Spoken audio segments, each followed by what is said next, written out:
रामलला की प्राण प्रतिष्ठा को आरएसएस प्रमुख ने बताया साहसिक कार्य।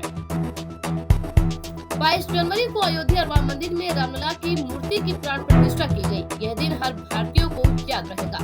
प्रधानमंत्री नरेंद्र मोदी द्वारा प्रतिमा का विधि विधान से प्राण प्रतिष्ठा अनुष्ठान संपन्न करवाया गया। इस शुभ अवसर के साक्षात न केवल पीएम मोदी बल्कि राष्ट्रीय स्वयंसेवक संघ प्रमुख मोहन भागवत समेत उत्तर प्रदेश के मुख्यमंत्री योगी आदित्यनाथ समेत कई लोग हुए। इस दौरान आरएसएस प्रमुख मोहन भागवत ने प्राण प्रतिष्ठा कार्यक्रम को साहसिक कार्य बताया। महाराष्ट्र के पुणे जिले के आलंदी में गीता भक्ति अमृत महोत्सव में बोलते हुए भागवत ने यह कहा कि भारत को अपने कर्तव्य के लिए उठना होगा। अगर किसी भी कारण से ये समर्थ नहीं बन पाया तो दुनिया को जल्द ही विनाश का सामना करना पड़ेगा। उन्होंने कहा कि 22 जनवरी को रामलला का आगमन हुआ और काफी संघर्ष के बाद ये एक साहसिक कार्य साबित हुआ। लोकसभा चुनाव से पहले आयोग का राजनीतिक दलों को कड़ा निर्देश। अब चुनाव प्रचार में नहीं कर पाएंगे बच्चों का इस्तेमाल। लोकसभा चुनाव से पहले भारतीय चुनाव आयोग ने राजनीतिक दलों को सख्त निर्देश जारी किए हैं। चुनाव आयोग ने निर्देश दिया है कि राजनीतिक दलों व उम्मीदवारों को किसी भी चुनाव अभियान और रैलियों में बच्चों के इस्तेमाल से बचना चाहिए। चुनाव आयोग ने एक बयान जारी किया है। उन्होंने पार्टियों को भेजे गए एक निर्देश में चुनाव प्रचार के दौरान किसी भी तरह से बच्चों के इस्तेमाल के प्रति जीरो टॉलरेंस की बात कही है। आयोग के मुताबिक राजनीतिक दलों को स्पष्ट रूप से निर्देश दे दिया गया है कि वे किसी भी चुनाव में बच्चों को शामिल नहीं करेंगे।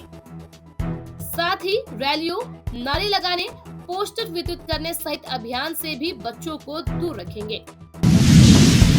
मल्लिकार्जुन खड़गे के कुत्ते वाले बयान पर भड़के कांग्रेस नेता।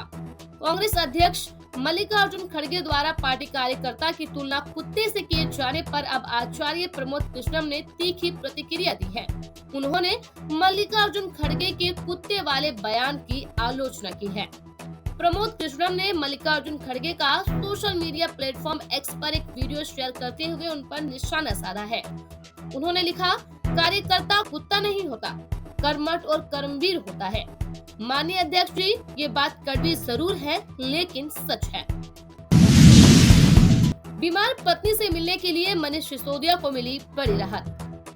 दिल्ली के राउज एवेन्यू कोर्ट ने मनीष सिसोदिया को कस्टडी पैरोल में सप्ताह में एक बार अपनी बीमार पत्नी से मिलने की इजाजत दी है।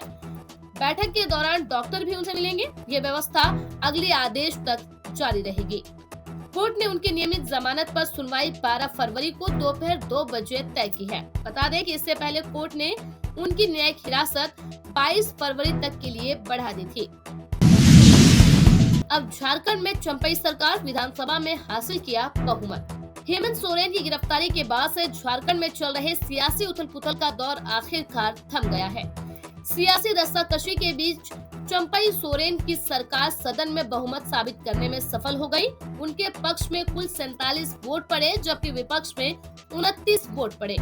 बता दें कि बहुमत परीक्षण से पहले राजनीतिक गलियारों में तरह तरह के कयास लगाए जा रहे थे। विधायकों के टूटने का डर था, इस वजह से सभी विधायकों को हैदराबाद भेज दिया गया था। हालांकि फ्लोर टेस्ट से एक दिन पहले यानी रविवार की रात सभी विधायक रांची पहुंचे थे। क्या मांझी को मिलेगा एक और विभाग? नई मांग के बाद बिहार की सियासत में उछाल। बिहार के पूर्व मुख्यमंत्री जीतन राम मांझी ने सीएम नीतीश कुमार से अपनी पार्टी के लिए एक और मंत्री पद की मांग कर दी है। बातों ही बात में उन्होंने कहा कि केवल अनुसूचित जाति कल्याण मंत्रालय से वे संतुष्ट नहीं है। हमें तो पुल पुलिया, सड़क, नदी, तालाब सहित ग्रामीण क्षेत्र के विकास की जिम्मेदारी भी मिलनी चाहिए। इस पर बिहार में राजनीति अब तेज हो गई है। भाजपा सांसद रामकृपाल यादव ने इस पर अपनी प्रतिक्रिया दी है। मीडिया से बात करते हुए उन्होंने कांग्रेस पर हमला बोला, फिर जीतन राम मांझी के विषय पर भी जवाब दे दिया। उन्होंने कहा कि कांग्रेस पार्टी अब खत्म हो चुकी है। उस नाव की सवारी कौन करे जो पहले ही डूब चुकी है। उन्होंने कहा कि बिहार में पहले से ही कांग्रेस का अस्तित्व खत्म है और अब भी समाप्त हो जाएगा। उन्होंने कहा कि ये लोग डर के मारे इधर उधर भटक रहे हैं।